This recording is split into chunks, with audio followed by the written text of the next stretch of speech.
former life, but welcome to this episode of Game. We're going to be talking about a great topic. As you already know, I am GQ, your host. We have a great panel here today. A dancing man to my left, Big Pimpin' J. Man, you know white people can't dance. Well, you do pretty good. From what I understand, I'm only white on the outside. Exactly. Secretly inside, I'm a 12-year-old black lesbian. Oh, so you're Blirish. Yes. Well, fair enough. That works then. And also to my right, our resident actor, lawnmower, yeah, car tower, yeah, Car washer. yeah. Detailer. And occasionally on the side, exotic dancer, Megashawn. How you doing today? Doing all right. Doing all right. Cool. Definitely not Blirish.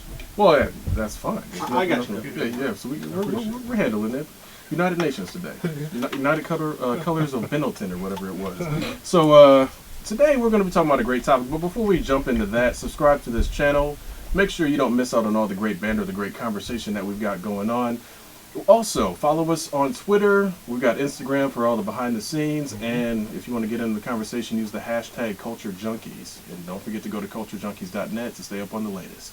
Our topic today, we're going to be talking about actors then and actors now. Hashtag actors then, actors now. Yeah, well, there you go. We'll hashtag that for you. So, I mean, okay, now, obviously, actors, you got method actors, you've got actors that just kind of jump in there and they're only good for one particular take, or they can only do, takes and sections at a time. Some are great on monologues and all that other sort of thing. So you got your classically trained versus the more modern, I guess, Vine era now. So The ADD actor. yeah, so what do you guys think? I mean, what's your opinion on that? Just whoever wants to jump in first. There's a lot of great actors that are out today. I mean, I'm a huge Christian Bale fan.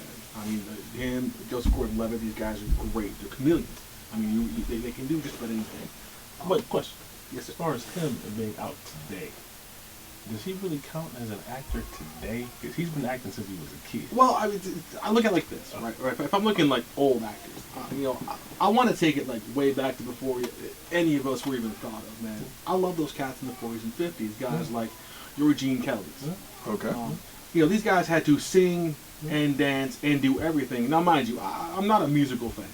But to sit here and see that these guys not only had to act their parts, sing their way through their movie, dance their way through their movie, that to me takes some real talent. I mean, I'm not talking about J.Lo who decides she wants to be a dancer, singer, actress, or... Have you seen that thing? Oh, well, you heard Iggy Azalea? that's a whole other show. That's not quite acting. I mean, No, she's acting like she's relevant, okay? Well, there you go. Exactly. But, I mean, just sit here and see some of the talent that some of these guys used to have.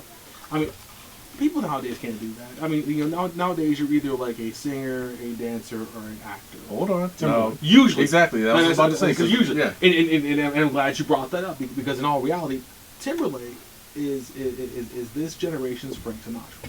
Somebody who can act, somebody who can... He's the definition of an entertainer. Yeah. Somebody who can really go out and just do what they're supposed to do. But there aren't a lot of guys that are like that nowadays. There really aren't. Well, I definitely would have to agree with you. I mean, it's Timberlake, like you said. I mean, and a lot of people might think it's blasphemous, but I mean, he is essentially this generation's Frank Sinatra because he. The dude's got talent. Yeah, he's multi-talented. Now, Megashawn, you be what? Well, I'm saying, but who would be the no? Okay, if old white people will be blasphemous. Exactly. But if they're looking at that, Italians would get angry because of who Sinatra was then and how iconic he was. Yes, but it's no doubt if you were to compare the two, Justin Timberlake is. I think that's a beyond fair comparison. I think just between Sinatra's ties with, the underworld and just the alleged. Well, right. I'm sorry. Yeah. We don't want to get sued here. Right? Allegedly, he had that. And just his demeanor, and then he had the Rat Pack, so he had the fellas. So yeah, that I understand. But as far as an entertainer goes, Justin's all right. Oh no! I'm not downplaying. To the masses. Right. So you're a huge fan of music, apparently. Then. I didn't say that, but there's a song or two. I mean, he doesn't make bad music. That's what I'll say. And he doesn't make bad choices in ladies. This is true. Okay, now let's bring it into now. Here's the thing. I mean, obviously you have then and now, but I have what I like to call the bridge because there's some actors that were around when we were younger. But they're still around now. I mean, you got your Gary Oldmans, you got your Denzel Washington. Your Sean Connerys. Yeah, Sean Connery, I kind of keep him on the old guard, to be honest. I mean, granted, he has retired in the past 5-10 years for allegedly beating women and getting old and getting fat. But I mean, again, one of those first chameleon roles that you knew it was Sean Connery, but he could do a bunch of stuff the dude had range. Yeah. I mean, if it wasn't for your Sean Connery, you wouldn't have a Gary Oldman. I mean, I'm sorry, Gary Oldman as Sid Nancy is arguably one of the best performances I've ever seen. Oh yeah. Just did a fantastic job and went from doing that to doing Dracula, to doing these Harry Potter. Well, heck, things. he played a white Jamaican in True Romance. That was awesome. That was, I mean, you want to talk about a chameleon. Yeah, you want to talk about a chameleon. And here's the funny thing. I actually forgot that he was in Leon Professional. Yeah. Until like the third time I saw it, and I realized, oh my God, that's Gary Oldman. Yeah. I mean, the dude is just amazing. And the problem you run into with some of the guys nowadays, and I'm not knocking, what Hollywood's starting to do, is that I'm going to use Will Smith as a great example. It's always Will Smith as Muhammad Ali. Will Smith as whatever character he's playing. He just doesn't have that kind of dynamic range. Ernest. Yeah. It's the same guy over and over and over again. Yeah. And it's not the fact he's been typecast, it's just That's his range. exactly. Yeah, that's him. his limit. Yeah. That's what it gives you. Now here's the thing, though. I mean, and don't crucify me for this one, but I think honestly Denzel is almost at that point now. Almost. He's kind of at that point where it's almost because of Training Day. Training Day was Denzel just straight up charisma. I see what you did there. I see. All right then. Yeah. All right then. I see. Because look, even with the Equalizer, it's like, okay, well that's just Alonzo if he would have lived in his later years. Okay, all right. So I mean that's what it that's what it feels like. All right. Oh yeah, we're there. King Kong, man, King Kong. Okay. But it's like and then again, love Denzel, great actor, fantastic. But like I said, lately it feels like he's showing up to work. You got a couple of bullet points, or I'm gonna be myself. But now, to make sure you do not get some slander tossed at you, not in a Will Smith fashion, not like that, but it's just the roles are never bad, but it's just okay, all right, great job, Denzel. Okay, all right. Well, see, Kevin Spacey's almost fallen in that same route the past couple of years. And Denzel's he's not a spring chicken. No, I'm saying Denzel's old, but Denzel's been doing that. I'm saying I think Kevin Spacey's just tired. He's old. You said what? There's a check? Yeah. Keep it coming. Now hold on. Now you have an impression of an actor that I'm going to say actor now that every single movie is the same thing, and you already know who I'm talking about. He was in Transformers this past summer. Oh, now see, the problem with Mark Wahlberg is this. It's always, who am I? What's going on? What just happened? Who are you? Why am I here? What's going? See, this is where I need Mike Bison, continuity defender. I'm always whining. I mean, it's the same. If you're going to act, and again, I mean, all 5'5" of you and Big Buck and you and your brother can have a burger joint. I really don't care, but just emote. You don't even have to say anything. Just now, I want to bring up one person that I've noticed him ever since he was a child on an episode of what was it? Was it Full House? Leo. Growing Pains. Oh, thank you. Growing Pains. Leo. Why? The man is extremely talented. He has range. Mm-hmm. I even sat through Titanic and enjoyed his character. I ain't gonna lie. I mean, I got drugged there by a date. All right, fine. Hand over the brother card. The brother card is in the other pants, so I'll have to bring that to you in a moment. But I mean, I sat through that movie and it's like, I don't really care. I'm waiting for the ship to crash. But his character was still entertaining. This is true. Like, I really can't name too many bad movies he's been in. Maybe The Island. He wasn't in the island. No, not the island. That's the beach. The beach. Like, it wasn't bad, but it wasn't. It wasn't good either. It's kind of like bad pizza the next day. It's not really bad. It's not really good. It's just not hot fresh. But you brought up Ewan McGregor. Ewan McGregor's one of those guys that kind of put the same bit as Leo does because they're great actors. You really can't typecast them. I mean, I love Leo in Django. Man, had shards all over the place. It just kept going. I mean, that's epic. And he used it. Look, I believe for a second that he was a racist and was going to kill that slave girl.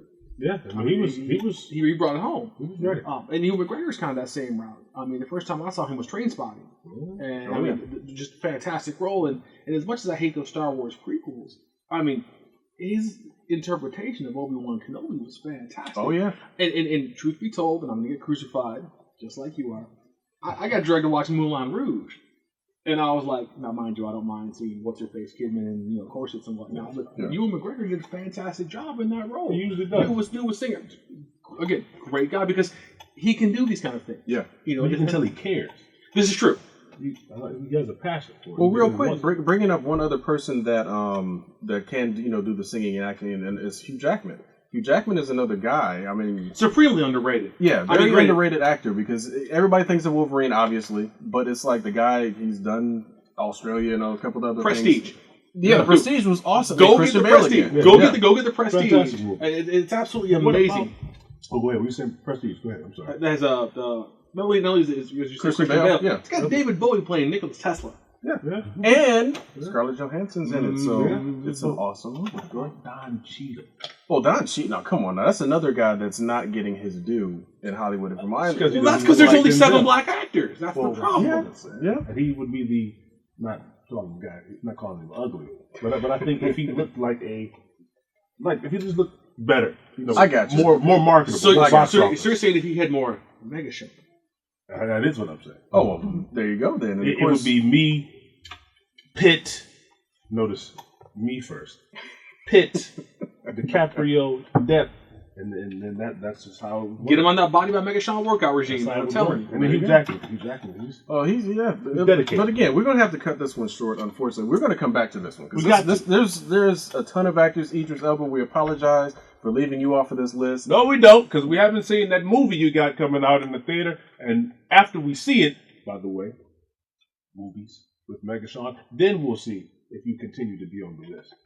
'Cause I'm not there yet with you, Idris. Well, there you go. He brought a Norse god to life. Well, yeah, he did. Heimdall was awesome. But PG-13 horror films aside, make sure you subscribe to the YouTube channel. Make sure that you are following us on Facebook, Twitter, Instagram. Make sure that you're using the hashtag Culture Junkies right up there. Look down here for all the other information. Not down that far, but right down here at the title bar. Then make sure that you're getting all the information that you need. Fellas, this has been a great conversation, great discussion. Game over.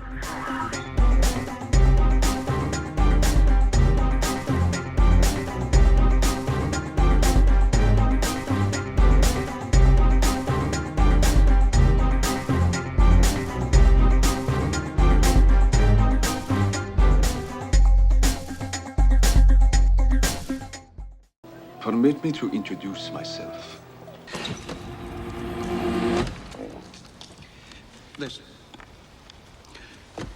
This case is empty. Widowmix is practically related. What do you mean, empty? Empty. The opposite of full. The final curtain. You call. The hell was that? Just some nut. Culture Junkie!